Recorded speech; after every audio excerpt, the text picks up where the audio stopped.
تم کبھی زبان نہ کھول کے دل کی دھڑکن میں خواہش رکھ کے علی کو مان تو صحیح۔ وہ جانتے ہیں غلاموں کی خواہشیں کیا ہیں، وہ جانتے ہیں۔ اب کربلا میں جو حسین نے مثال پیش کر دی، اب اس کی مثال میں ہے آخری حجت کے نصرت کی تیاری۔ بس امام آ جائیں، امام آ جائیں۔ میں اتنے سال ہو گئے، مجھے 22-24 سال تو مجھے بھی ممبر پہ ہو گئے، دعائے ظہور سنتے ہوئے، دعائے ظہور پڑھتے ہوئے، امام بارگاہوں سے لے کے مسجد جمکران، مسجد جمکران سے لے کے مسجد سہلا، مسجد سہلا سے لے کے مسجد کوفہ۔ قبہ حسین کے نیچے ہر دعا قبول ہو جاتی ہے، اتنے عرصے سے ظہور کی دعا ہو رہی ہے۔ جو حسین تمہیں بیٹا دے کے بھیج دیتا ہے، جو حسین تمہیں گھر دے کے بھیج دیتا ہے، اتنے عرصے سے اس کی حرم میں جا کے ظہور کی دعا کر رہے ہو، تمہاری قبول کر رہا ہے، یہ کیوں نہیں کر رہا؟ اب اس کی میں گہرائی میں چلا جاؤں گا تو اور 25 منٹ گزر جائیں گے۔ یہ ہمارا الاجل کہنا کوفے والا خط ہے۔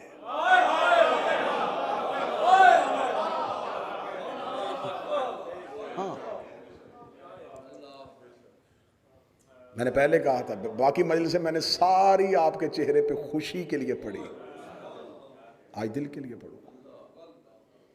الاجل الاجل، جلدی آ جائیں، جلدی آ جائیں، یقین کیجئے یہی الفاظ کوفے سے آئے، جلدی آ جائیں، جلدی آ جائیں۔ کیوں آئے؟ جلدی آئیں، جلدی آئیں، ہمیں بچائیں، ابن زیاد آ گیا ہے، ابن زیاد پہنچ گیا ہے، آئے۔ ابن زیاد ملعون رات کے وقت کوفے میں داخل ہوا، اسے پتہ چل گیا کہ کوفے والے حسین کا انتظار کر رہے ہیں، لو میں دیکھوں گا کس بندے کا دماغ مجلس کے اندر ہے۔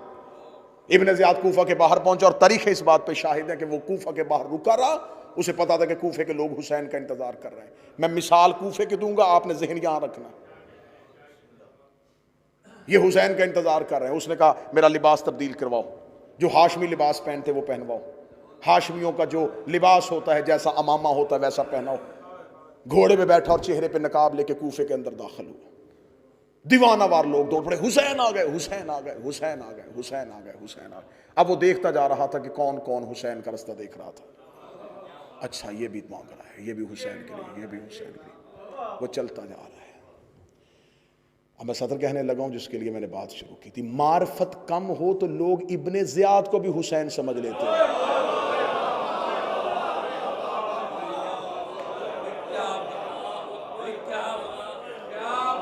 مولا حسین عزت عطا فرمائے۔ معرفت کم ہو،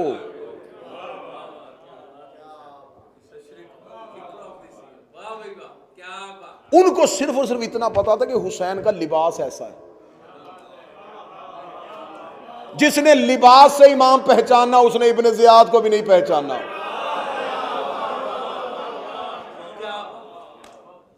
اور اسی کوفے میں ایک بڑھیا رہتی تھی، شور ہوا کوفے کی گلیوں میں، حسین آ گئے۔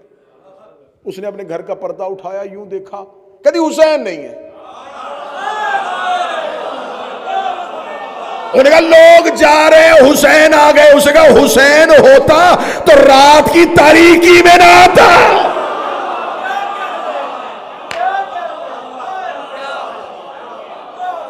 یہ حسین کی آنے کا وقت ہی نہیں ہے۔ کتنی ڈوبی ہوئی تھی معرفت امام میں، اسے خبر تھی کہ امام کے آنے کا اصل وقت کیا ہے۔ اور تاریخوں میں ایک اور شخص کا کہا ہے، اس کو بھی کہا گیا حسین آ گئے، وہ بھی بازار میں گیا اور دیکھے کہنے لگا حسین نہیں ہے۔ جو کہا حسین کیوں نہیں، تجھے حسین کی نشانی کا پتا؟ اسے کہا حسین ہوتے تو دائیں بائیں اکبر و عباس ہوتے۔ اسے امام کے آنے کا وقت پتا تھا، اور اسے یہ پتا تھا کہ امام کے ساتھ کون کون آئے گا، امام کے ساتھ کون کون آئے گا۔ یہی وجہ ہے کہ جب ادھر سے دجال کہے گا کہ میں آ گیا ہوں، ادھر سے مہدی کہے گا میں آ گیا ہوں، آدھے دجال کی طرف دوڑ پڑیں گے کہ یہی مہدی ہے۔ جو مہدی کے پاس جائیں گے انہیں پتا ہوگا اکیلا نہیں آیا، 4 نبی پیچھے آ رہے ہیں۔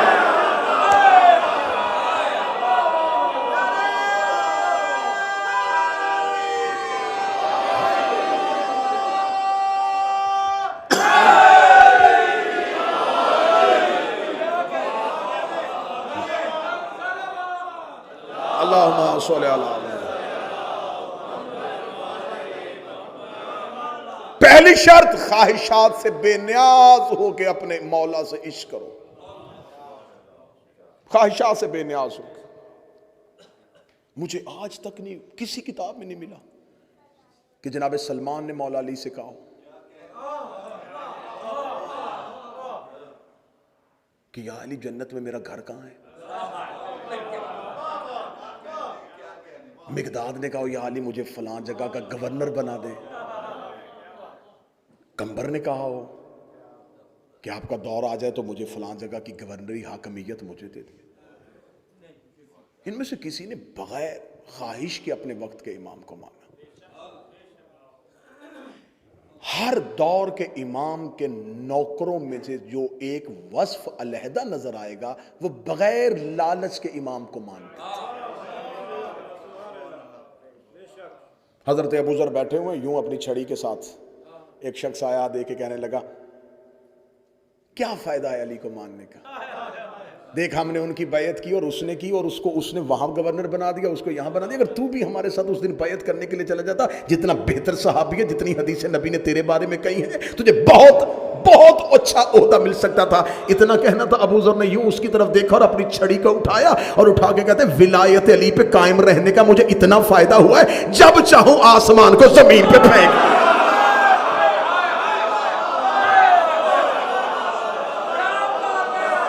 جب چاہوں آسمان زمین پہ پھینک۔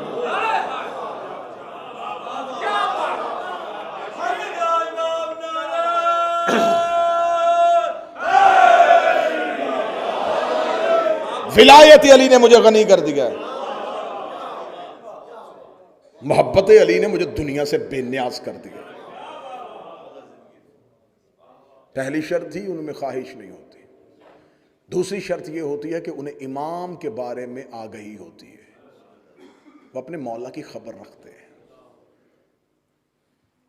ساری کی ساری ظہور کی جتنی علامات لکھی ہوئی ہیں، یہ ہوگا یہ ہوگا یہ ہوگا یہ ہوگا یہ ہوگا، اتنی واضح نشانیاں لکھی ہوئی، اتنی واضح نشانیاں لکھی ہوئی کہ جمادی الثانی کے نصف سے بارشیں شروع ہوں گی اور رجب کے نصف تک آئیں گی۔ اتنی بارشیں ہوں گی، اتنی بارشیں ہوں گی، اتنی بارشیں ہوں گی کہ قبروں میں ہڈیوں کے اوپر گوشت آنا شروع ہو جائے گا۔ واضح نشانیاں۔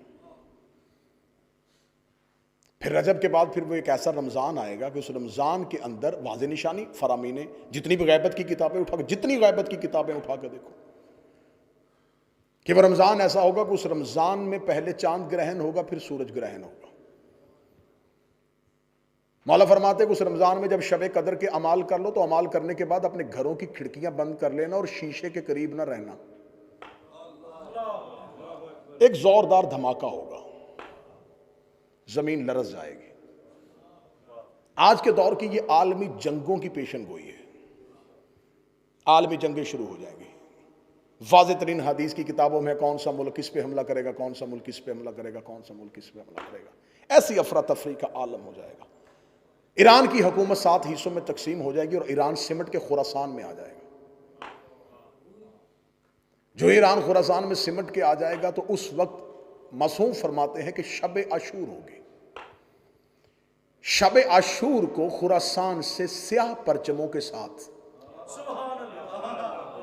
10,000 کا لشکر مکہ کی طرف بڑھنا شروع ہوگا اور ایک خراسانی ہے جس کی قیادت میں اٹھے گا۔ جب میں نے یہ نشانی پڑھی تو میں نے دیکھنا شروع کر دیا کس ملک کا پرچم میں سیاہ ہے۔ مجھے نیلے پیلے سبز پرچم نظر آئے، ایک ہی نظر آیا کہ سیاہ پرچم صرف عباس کا ہے۔ اور شب عاشور میں اگر سیاہ پرچموں کے ساتھ اٹھنا ہے تو یہ کوئی جلوس آ رہا ہے جو مکہ کی جانب بڑھے گا۔ عاشور کی صبح کتابیں کہتی ہیں کہ یہ نصف شب سے لے کے اول وقت تک کا ٹائم ہوگا۔ عاشور کا دن ہوگا، بروز جمعہ ہوگا۔ مکہ کی پہاڑیوں سے میرے آقا و مولا چلتے ہوئے آئیں گے اور بیت اللہ کے ساتھ ٹیک لگا کے کھڑے ہوں گے۔ اور آواز دے کے کہیں گے انا حجت اللہ علی العرش، میں زمین پر اللہ کی حجت ہوں۔ انسانیت تین گروہوں میں بٹ جائے گی۔ پہلے وہ ہیں جو یہ کہیں گے کہ یہ امام کی آواز ہی نہیں ہے، دوسرے وہ ہیں جو یہ کہیں گے کہ ضروری امور سر انجام دیں اور پھر امام تک پہنچیں، تیسرے وہ ہیں کہ جو ہی امام کی آواز آئے گی انا حجت اللہ علی العرش، وہ لبیک کہہ کے اٹھیں گے، پہلا گھر میں ہوگا، دوسرا مکے میں ہوگا۔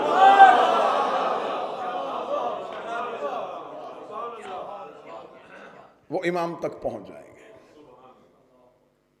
10,000 کا لشکر خراسان کی طرف سے آئے گا اور امام کے پیچھے 4 نبی چل رہے ہوں گے، الیاس و خضر، ادریس و عیسیٰ، یہ امام کے ساتھ ہوں گے۔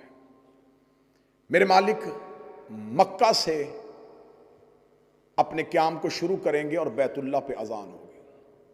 بیت اللہ پہ میرا آقا و میرا مولا، میرا وارث اذان دے گا۔ حضرت عیسیٰ زمین پہ اتر آئیں گے۔ حضرت عیسیٰ کا زمین پہ اترنا، خدا نے عیسیٰ کو زندہ اس لیے رکھا ہے کہ زمین پہ اکثریت پہ عیسائیوں کی حکومت ہوگی، پوری زمین کے اکثریتی حصے پہ عیسائیوں کی حکومت ہوگی۔ جناب عیسیٰ جب زمین پہ آ کے کہیں گے کہ میں خدا کا بیٹا نہیں، یہ میرا امام ہے، عیسائی ایک لمحے میں اپنا عقیدہ بدلیں گے اور مہدی کے قدموں میں اپنا سر رکھ دیں گے، شک نہیں کریں گے، سوال نہیں کریں گے، پوچھیں گے نہیں۔ کل کی مجلس میں اگر وضاحت ہو سکی تو میں پوری نشانیوں کے ساتھ ایک ایک تاریخی اعتبار کے ساتھ کہ کون کون سا ملک، اور انشاءاللہ کل دن میں ٹھیک 2:30 بجے میں ممبر پہ آؤں گا اور آپ کے سامنے یہ نماز عشق ادا کی جائے گی۔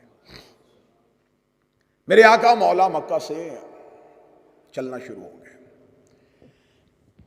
لشکر امام کے ساتھ ملنا شروع ہو جائیں گے۔ وقت کا امام خانہ کعبہ کو گرائے گا،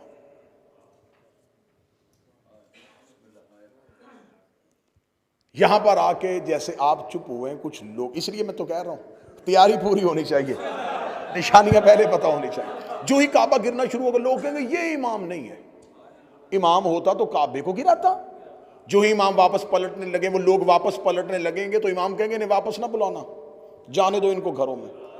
انہوں نے امام کے ہوتے ہوئے اینٹوں کے گھر کو عزت دی،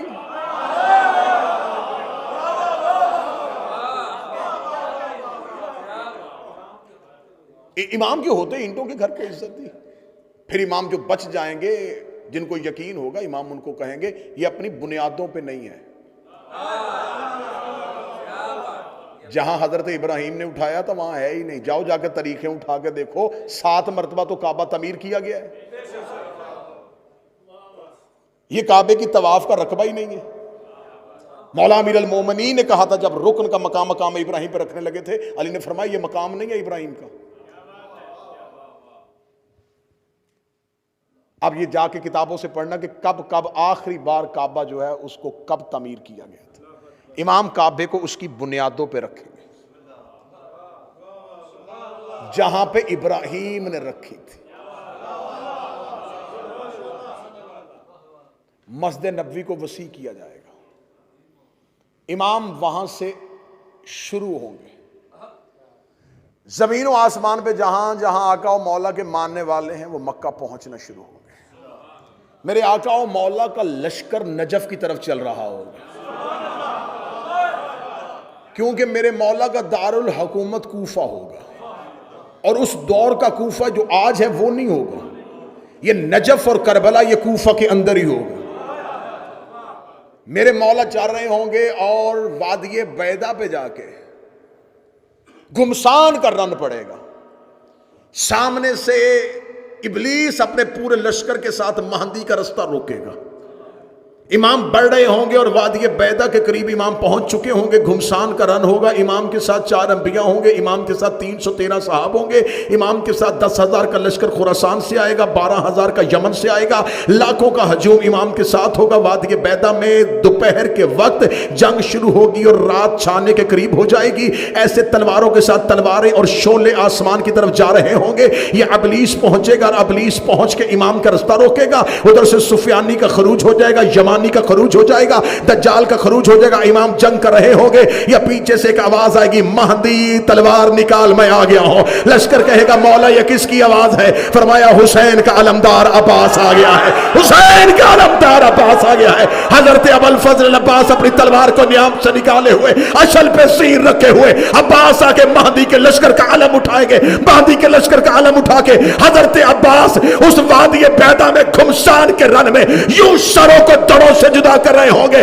یا ابلیس مہدی کے گھوڑے کے سامنے کھڑا ہوگا، یا مشرق کی جانب سے ایک ندا آئے گی مہدی گھبرانا نہ میں بھی آ گیا ہوں. آواز آئی اب کون آیا ہے؟ آواز آئی اسد اللہ علی آ گیا.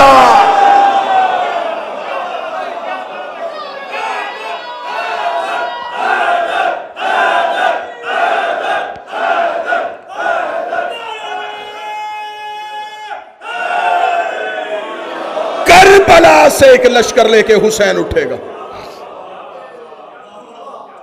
72 تلواروں کو علم کیے ہوئے،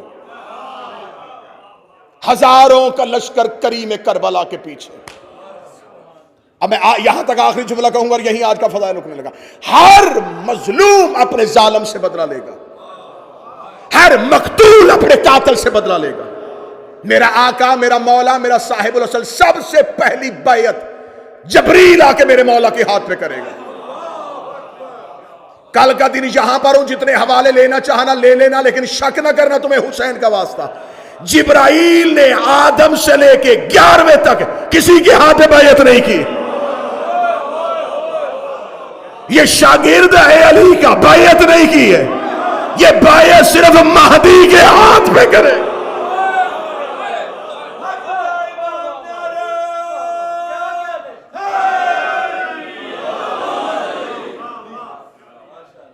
منصور فرشتہ 4000 کا لشکر لے کے کربلا سے نکلے گا، ملائکہ کا. یہ 4000 وہ ملائکہ ہیں جو 10 محرم نصرت حسین کے لیے زمین پہ اترے تھے. میرے آقا مولا نے نصرت سے انکار کر دیا تھا، اللہ نے انہیں عرش پہ بلانے سے انکار کر دیا تھا. تمہیں حسین کے لیے بھیجا تھا، عرش پہ نہ آنا، جاؤ قبر حسین پہ بیٹھ جاؤ. یہ 4000 فرشتے آج بھی منصور فرشتے کے ساتھ قبر حسین پہ بیٹھے. آج بھی منصور فرشتہ کربلا کے باہر حسین کے زائرین کا استقبال کرتا ہے. آج بھی وہ 4000 ملائکہ زمین و آسمان کے درمیان حسین کی قبر پہ بیٹھے ہوئے اپنے بالوں کو پکھیرے ہوئے حسین پہ گریہ و ماتم کر رہے ہیں، اور حسین پہ صدائے استغاثہ اور صدائے نصرت پہ لبیک کہہ رہے ہیں. جو ہی میرے آقا مولا آئیں گے منصور فرشتہ 4000 ملائکہ کے ساتھ، الیاس، خضر، ادریس و عیسیٰ، 313 اصحاب، 12000، 10000، 6000، 80000، 1,60,000، یہ تمام خروج کرتے کرتے امام کے لشکر میں مل جائیں گے. ہر ایک مظلوم اپنے ظالم سے بدلہ لے گا. موسیٰ فرعون سے بدلہ لے گا، ابراہیم نمرود سے بدلہ لے گا. ہر مقتول اپنے قاتل کو قبر سے نکالے گا. جیسے اس نے اسے مارا تھا ویسے وہ اسے مارے گا. لو تمہارے یقین کے لیے قرآن سر پہ رکھ لیتا ہوں، ابلیس کے پوسٹ پہ آ کے میرا مولا علی نیزہ مارے گا. اب مجھ میں سوال کرو کہ حق بنتا تھا علی کا کہ ابن ملجم کو قتل کرتا، اس نے ابلیس کو کیوں مارا؟ اس لیے کہ ابلیس اللہ کا دشمن ہے اور علی ید اللہ.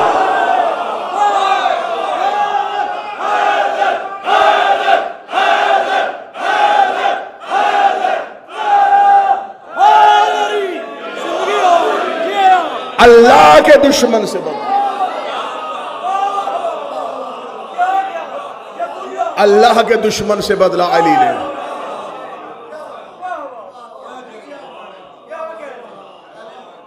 زمین عدل و انصاف سے بھر جائے گی. عراق سے، حدیث کہتی ہیں عراق سے اگر کوئی عورت زیور سے بھری ہوئی شام کی طرف پیدل سفر کرے اسے کوئی نہیں دیکھے گا. وحشی درندے گھروں میں رہنا شروع کر دیں گے. زہریلے جانوروں کے زہر کا اثر ختم ہو جائے گا.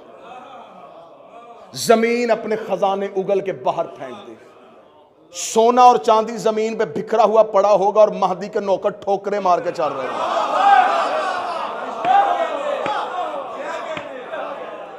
میرے آقا کا صدقہ اتارنے والے ہوں گے، لینے والا کوئی نہیں ہوگا.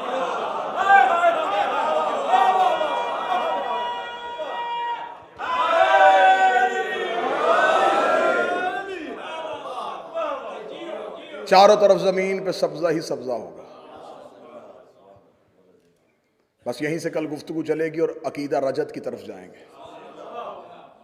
یہ مذہب شیعہ کی مسلمات میں سے نہیں پڑھا جاتا، نہیں سنا جاتا، نہیں اس کو بیان کیا جاتا، تو یہ علیحدہ بات ہے. مسلمات مذہب شیعہ میں سے ہے عقیدہ رجت.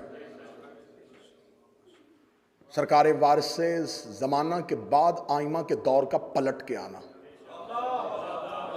کل پڑھا جائے گا کہ زمین پہ علی کتنی دیر حکومت کریں گے، حسین کتنی دیر راج کریں گے، پھر زمین میں میرے مختلف بادشاہوں کا کیسا کیسا دور حکومت ہوگا، کس کے دور میں کون کس مقام پہ بیٹھا ہوا ہوگا. جسے ہم عقیدہ رجت کہتے ہیں اسی ہی کو تو جنت کہتے ہیں. کاش اس جملے پہ کوئی بول چاہتا. میں نے یقین کیجئے جان بوجھ کے مائک سے ہٹ کے جملہ بولا ہے. جس کا مقدر ہو وصول کرے، یہ نہ ہو کہ جملے کی بے قدری ہو جائے. اسی کو جنت کہتے ہیں. یہ کوئی آسمان پہ دودھ اور شہد کی نہریں نہیں ہیں.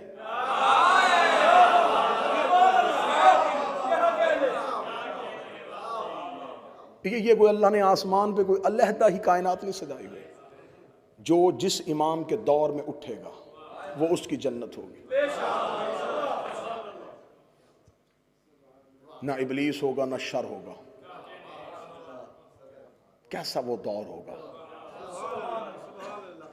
یہ وہ لوگ ہوں گے جن میں خواہشیں نہیں ہوں گی. اگر اس دور میں پلٹنا چاہتے ہو، عبداللہ ابن مسعود کو حاکم شام نے اپنے دربار میں لا کے لاٹھیوں کے ساتھ، چھڑیوں کے ساتھ مروانا شروع کر دیا. زخمی صحابی علی کا بدن کی پسلیاں ٹوٹ گئی، درد سے کراہ رہا تھا. یہ تخت سے نیچے اترا، ملعون قریب آ کے کہنے لگا صحابی ہے تو، حافظ قرآن بھی ہے، تیرے لیے اتنی رعایت کر دیتا ہوں، بتا کیسے مرنا چاہتا ہے. جیسے مرنا چاہتا ہے ویسی موت دیتا ہوں. ٹوٹی ہوئی پسلیوں کے ساتھ علی کے صحابی نے آنکھیں کھول کے کہا ویسے مرنا چاہتا ہوں جیسے 12ویں کے دور میں تو میرے ہاتھوں سے مرنا چاہتا ہے.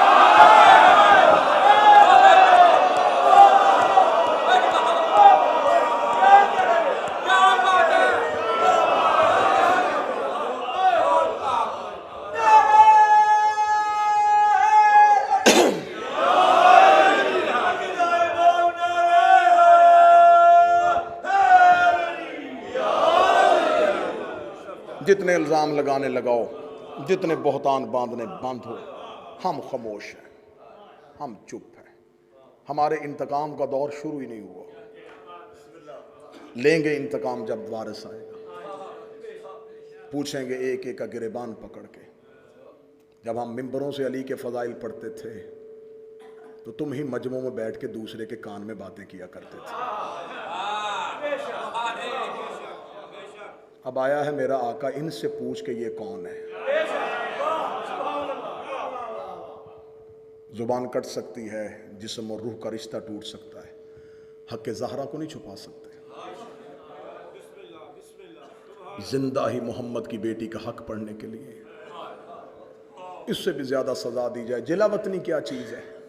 ایک وطن سے نکالو گے، حسین کے عاشق ہاتھوں پہ اٹھاتے ہیں. ہمارا کوئی وطن نہیں ہے. ہمارا وطن وہی ہے جہاں علی کے شیعہ بیٹھے. ہم جب حسین کے مکتب میں داخل ہوتے ہیں تو گھروں کو بھول جاتے ہیں. یہ بچے، یہ ہماری اولاد ہیں، یہ نسل ہماری نسل ہے. گھروں سے نکلے ہیں محمد کی بیٹی کا حق پڑھنے کے لیے. آخری سانس تک پڑھیں گے. میری نسلیں بھی قرضہ ادا کرنا چاہیں تو کبھی بھی نہیں کر سکتی کہ انہوں نے ہم سے یہ کام لیا. جب ایک ایک قاتل سے انصاف لے رہا ہوگا تو کسی کو قبر سے نکالے گا، اسے درخت کے ساتھ لٹکائے گا. میں غلط پڑھوں، یہ قرآن میرے سامنے ہے، اس کی قسم صرف تیرے توجہ کے لیے نہیں، تیرے یقین کے لیے کھانے لگا. اس قرآن کی قسم ہے، میرا مہدی ان لاشوں کو درخت سے لٹکا کے تازیانہ مار کے گا. یہ اس کا بدلہ ہے جو بطول کو مارا گیا تھا.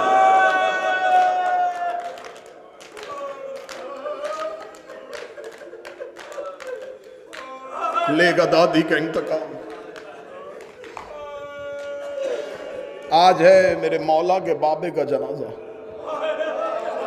میرے 11ویں شہنشاہ کا جنازہ، میرا جوان 28 سال کا مولا. ہمارے پنجاب میں جو 8 ربیع الاول کا جلوس نکلتا ہے اسے قبلہ ترابی صاحب کہتے ہیں چپ تازیہ. چپ تازیہ کا جلوس نکلتا لیکن خاموش ہوتے ہیں. حسین کے تازیے پہ ماتم ہوتا ہے، 8 ربیع الاول کا تازیہ چپ کیوں ہوتا ہے؟ صرف وجہ پڑھوں گا اور تیری آنکھیں بھیگ جائیں. سامرا کا گھر تھا، امام کو زہر ملنے کے بعد شہید کر دیا گیا تھا. اس گھر کے اندر ایک مرد تھا، 2 خواتین تھیں، ایک 12ویں کی ماں تھی اور ایک 12ویں کی پھپھی تھی. دروازے پہ فوجی کھڑے ہوئے تھے اور ان فوجیوں کو حکم تھا کہ اس گھر کے اندر سے اگر کسی مرد کی آواز آئے تو گھر کا دروازہ توڑ کے اندر داخل ہو جانا. بابے کا جنازہ پڑا ہوا اور 12واں چپ کھڑا تھا.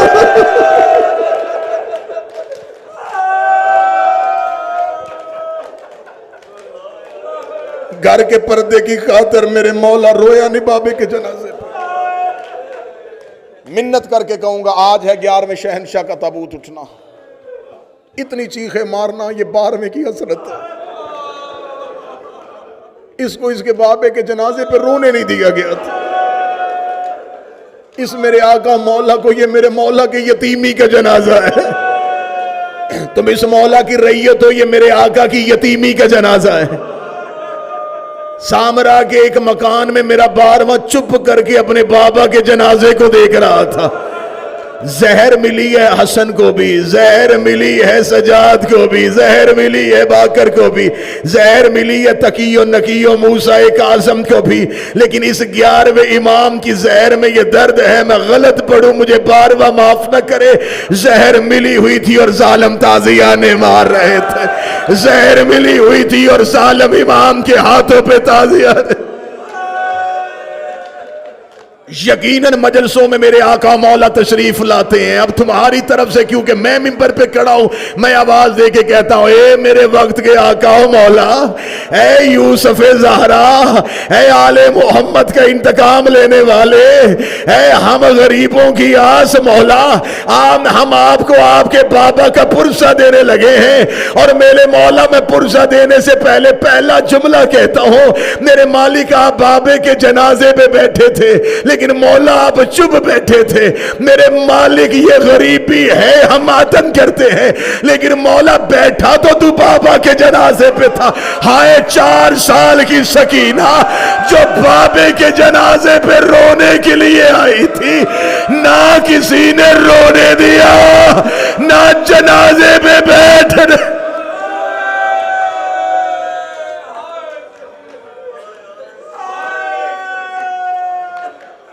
زہر مل گئی سامرا میں میرے 11ویں شہنشاہ کو.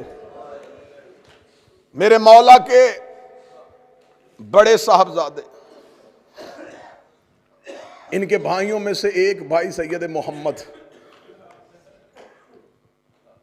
آج بھی بلد میں اسے ثانی عباس کہتے ہیں. یہ میرے مولا کا بھائی ہے. ایک میرے مالک کا بھائی ہے جعفر الزکی. اسے تاریخ 2 لفظوں سے یاد کر دیا، میرا دونوں سے اختلاف ہے.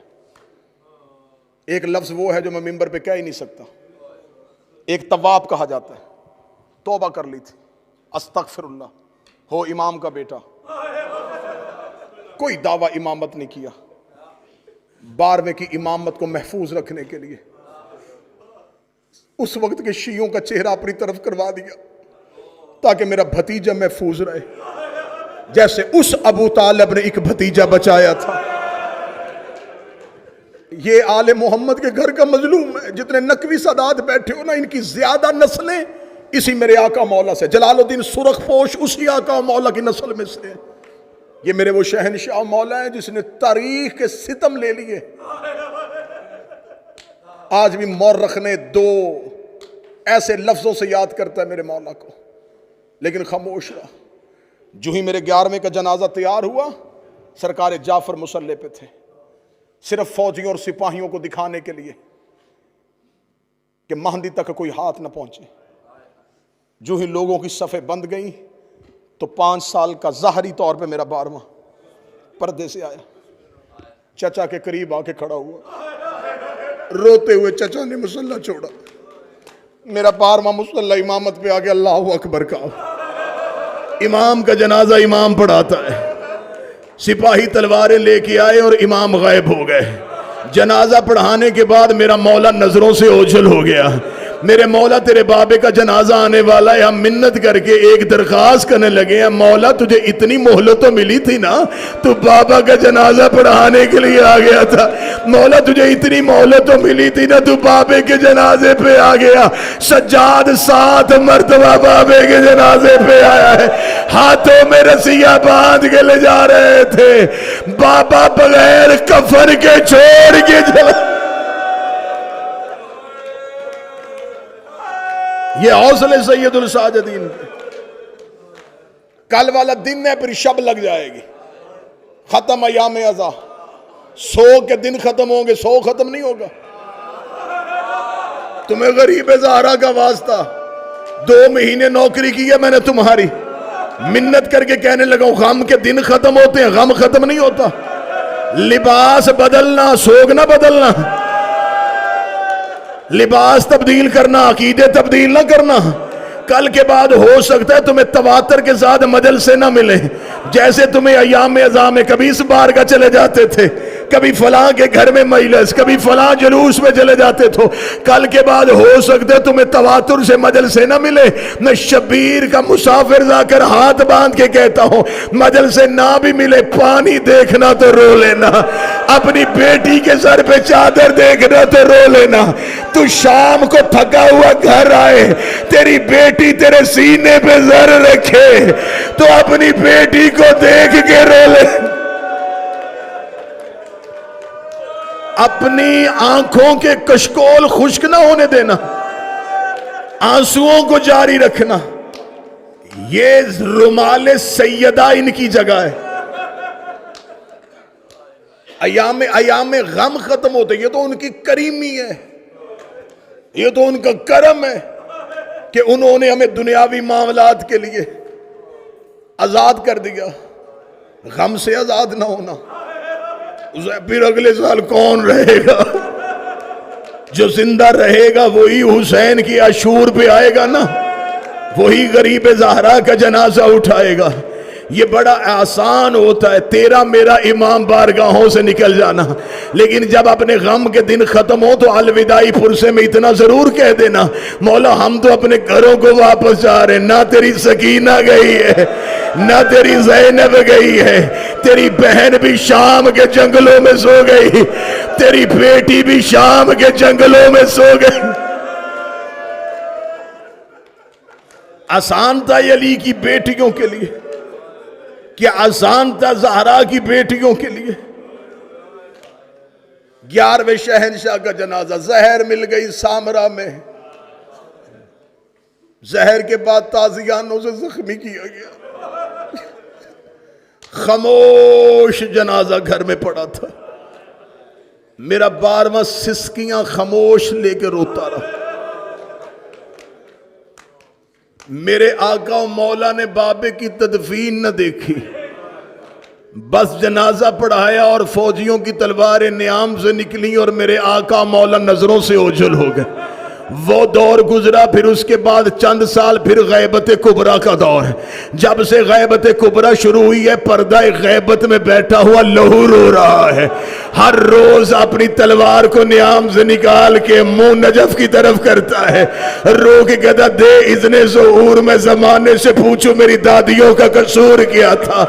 شہاب الدین مرشی نجفی نے اپنے مکاشفات لکھے ہیں، ان مکاشفات میں انہوں نے لکھا کہ میں نے جب جس آقا و مولا کی زیارت کی اسے کس حالت میں دیکھا، انہوں نے جب 12ویں کا مکاشفہ لکھا، وہ پڑھوں گا اور اسی پہ جنازہ آ جائے گا، وہ کہتے جب میں نے اپنے آقا مولا کی زیارت کی ہے تو میرے مولا کے رخساروں پہ لہو تھا، وہ کہتے میں پوچھنا چاہتا تھا یہ لہو کیسا ہے، یا میں نے دیکھا امام نے مٹھی کو کھولا اور آنکھوں سے لہو آ گیا، میں نے امام کی آنکھوں میں لہو کے آنسو دیکھے، میں نے رو کے کہا مولا میں نے تو سنا خون حسین کا بیٹا روتا تھا، فرمایا وہ صرف 40 سال روئے تھے، میں پوری غیبت میں لہو رو رہا ہوں، میں نے رو کے کہا مولا تیری مٹھی مٹھی میں کیا ہے جسے دیکھ کے لہو روتے ہیں. اس جملے پہ جنازہ آئے گا ماتم کی تیاری کرنا. مارشی کہتے ہیں 12ویں نے اپنی مٹھی کھولی تو مجھے 4 لوہے کی میخیں نظر آئی. وہ کہتے ہیں میں نے تڑپ کے کہا مولا یہ کون سی میخیں ہے؟ زمین پہ گر گیا میرا 12واں. رو کے دے یہ وہی لوہے کی میخیں ہیں جو میری دادی کے پہلو میں پیوست ہو گئی تھی جس نے میرا محسن شہید کر دیا تھا. ہائے زہرا، ہائے زہرا.